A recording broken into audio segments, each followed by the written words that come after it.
From our free daily newsletter, the latest from podnews.net with Supporting Cast.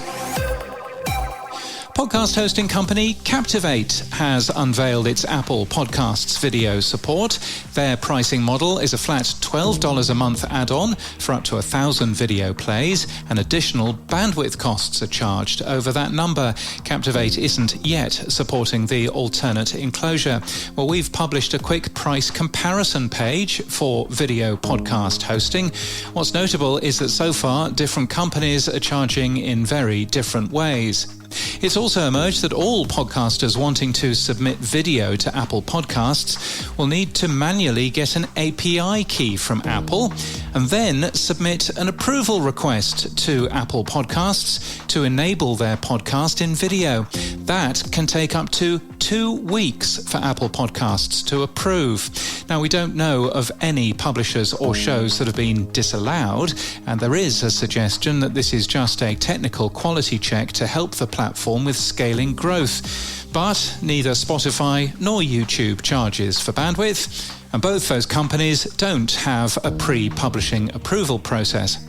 Captivate launched their Apple Podcasts video streaming feature with a special edition of In and Around Podcasting. But surprisingly, that episode isn't yet in video on Apple Podcasts. We think it's in Apple's approval queue. What effect does adding video on Apple Podcasts have on your show's consumption? According to a case study from Transistor and Primary Technology from Stephen Robles, it doubles your plays in Apple and has no effect on your YouTube audience.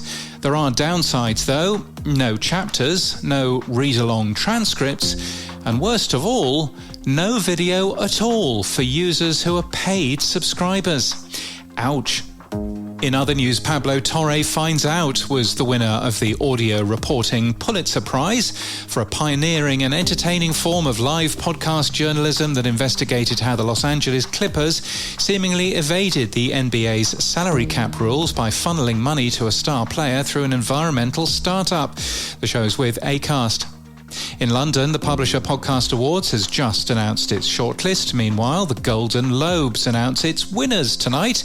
In a glittering ceremony in London, we'll have the winners for you tomorrow. What if podcasts worked like radio? Sonoday is a new interface for podcasts with the opportunity to just tune in to podcasts as if they were radio channels. Shows stream instantly. In reality, they're playing the MP3 from your podcast just the same way as everywhere else, and you can listen along with others. Podscribe released its industry rankers for April for podcasts, for publishers and for advertisers. 7 of the top 10 podcasts saw decreases in listeners. Audio Boom is now bigger than Acast. And Sheffield DocFest has announced its full industry programme. The event, the 33rd edition of the UK's documentary festival, is from the 10th to the 15th of June. In People News, Lisa Solman has been appointed Sales Director at Audio Always. She joins from WPP Media.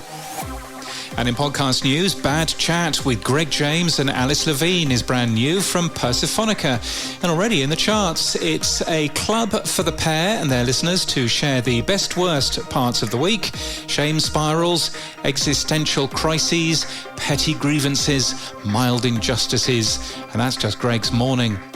And Business Unusual is a podcast for people who suspect there's a better way to build businesses and are brave enough to try.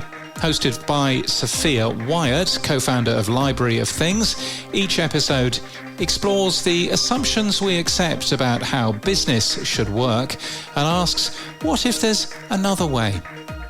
And this podcast is sponsored by Supporting Cast.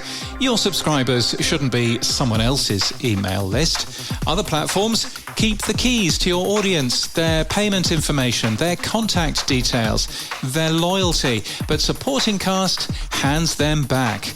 Build a business you actually own with Supporting Cast. There's a link in our show notes today. And that's the latest from our newsletter. To read all the stories and subscribe for free, we're at podnews.net.